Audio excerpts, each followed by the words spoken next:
अध्याय 58। नेट 17। तीसरा दिन। ओरियन शांत और संयमित भाव के साथ मंच पर आता है। वह गणेश को अपने अगले प्रतिद्वंद्वी के बगल में खड़ा देख सकता था। कल और आज कुछ प्रतियोगियों का सामना करने के बाद ओरियन ने टूर्नामेंट के बारे में अपने आप में एक मजबूत आत्मविश्वास विकसित किया था। उसका वर्तमान प्रतिद्वंद्वी विलियम रामसबॉटम था और यह आज के लिए उसका अंतिम मुकाबला होगा। अगर वह अर्ल के बेटे के खिलाफ जीत जाता है तो ओरियन कल होने वाली अंतिम लड़ाई के लिए स्वचालित रूप से योग्य हो जाएगा। अर्ल के बेटे के सामने खड़े होकर ओरियन ने देखा कि विलियम और गणेश उसके सामने झुक रहे हैं। उन्हें स्वीकार करने के बाद विलियम ने गणेश द्वारा आधिकारिक रूप से मैच शुरू करने से पहले बात की।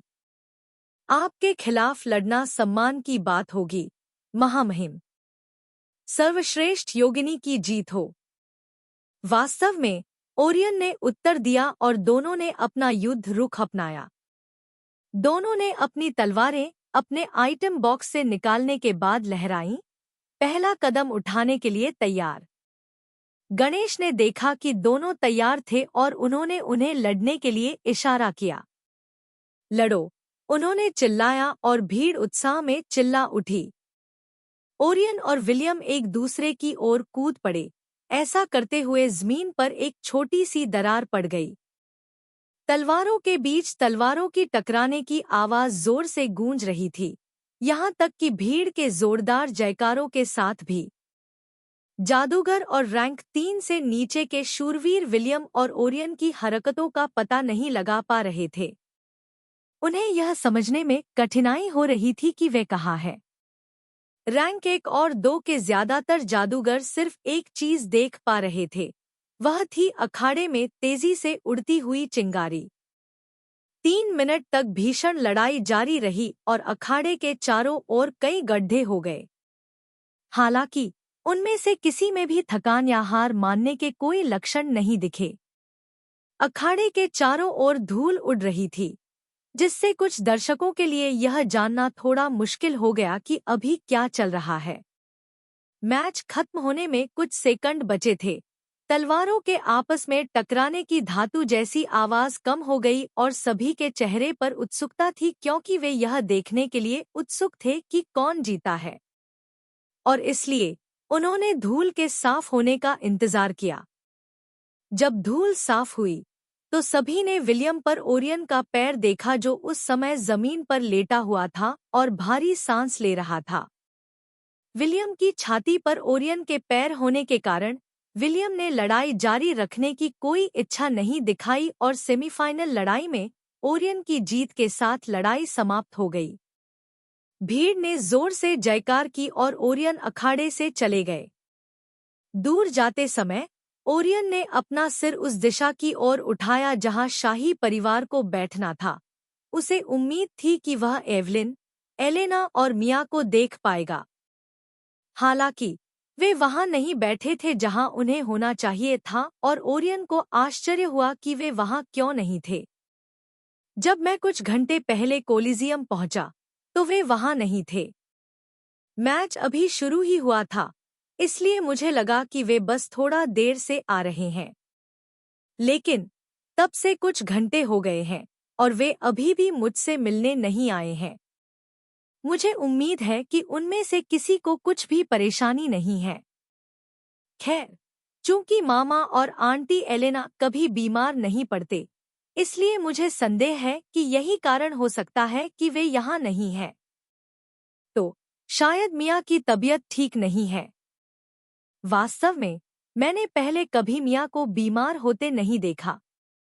इसके अलावा मुझे संदेह है कि आत्मा रक्षक बीमार होते हैं, तो उनके यहाँ न आने का कोई और कारण होना चाहिए। ओह, ठीक है। वे अभी कुछ महत्वपूर्ण काम कर रहे होंगे, इसलिए इस बात की चिंता करने का कोई मतलब नहीं है कि वे आज मुझसे मिलने नहीं आएंगे। मुझे पता है कि वे कल अंतिम लड़ाई देखने जरूर आएंगे, तो मुझे कल जीतने के लिए अपना सर्वश्रेष्ठ प्रदर्शन करना होगा। सुरंगों की ओर चलते हुए ओरियन ने मन बना लिया और अपनी सीट पर वापस आ गया। चूंकि वह विलियम रामसबॉटम के खिलाफ अपनी लड़ाई खत्म कर चुका था, इसका मतलब था कि आज की अंतिम लड़ाई एड्रियन बनाम लूना साइप्रस होगी। यह सेमीफाइनल राउंड की अंतिम लड़ाई होगी और उन दोनों में से जीतने वाला ही फाइनल में ओरियन के खिलाफ लड़ेगा। हारने वाले को कल कोलिजियम में आने की भी अनुमति होगी, लेकिन उन्हें तीसरे स्थान के लिए विलियम रामसबॉटम के खिलाफ लड़ना होगा। दिन की पहली लड़ाई शुरू होने से पहले सभी को ये सब समझाया गया था। ओरियन अपनी सीट पर आराम से बैठा और एड्रियन का मैच देखा। उसने झपकी न लेने की कोशिश की, लेकिन उसे बहुत नींद आ रही थी और इससे पहले कि वह कुछ समझ पाता, ओरियन सो गया।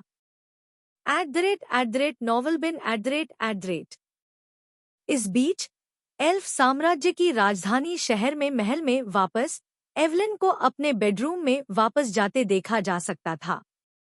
जब से एवलिन आज सुबह उठी, वह अपने शाही कर्तव्यों का पालन कर रही थी और उसे अपनी निजी गतिविधियों के लिए मुश्किल से ही समय मिल पाता था।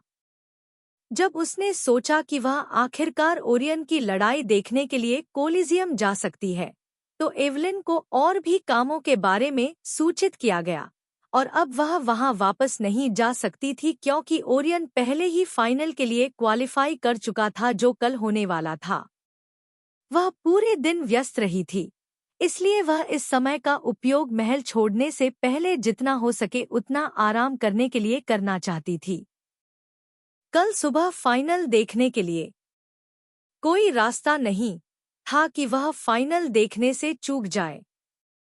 एवलिन ने अपने बेडरूम का दरवाजा खोला और अपने कमरे में चली गई, जहां उसने देखा कि मिया और एलेना क्रिस्टल बॉल पर प्रदर्शित की जा रही शेष लड़ाइयों को देख रही हैं। तुम वापस आ गई हो, एलेना ने एवलिन को अपनी ओर आते हुए देखकर कहा। हाँ। कैसा रहा? हमेशा की तरह तनावपूर्ण। तुम्हारा क्या? वही। एलेना ने गहरी सांस ली और फिर अपनी नजर वापस उस ओर घुमाई जो वह देख रही थी। एवलिन की तरह एलेना भी पूरे दिन व्यस्त रही थी। वह आखिरकार कुछ मिनट पहले अपने काम पूरे करने में सक्षम हुई, इसलिए वह आराम करने के लिए एवलिन के कमरे में आ गई। एवलिन ने मिया की ओर देखा और देखा कि मिया एलेना की गोद में सो रही है। ऐसा लगता है कि मिया भी थक गई है, एवलिन ने अपने चेहरे पर मुस्कान के साथ कहा। एलेना ने मिया के बालों को सहलाते हुए हंसते हुए जवाब दिया। हाँ, वह है। जिस क्षण उसने देखा कि ओरियन आज किसी और से नहीं लड़ेगा, वह तुरंत सो गई।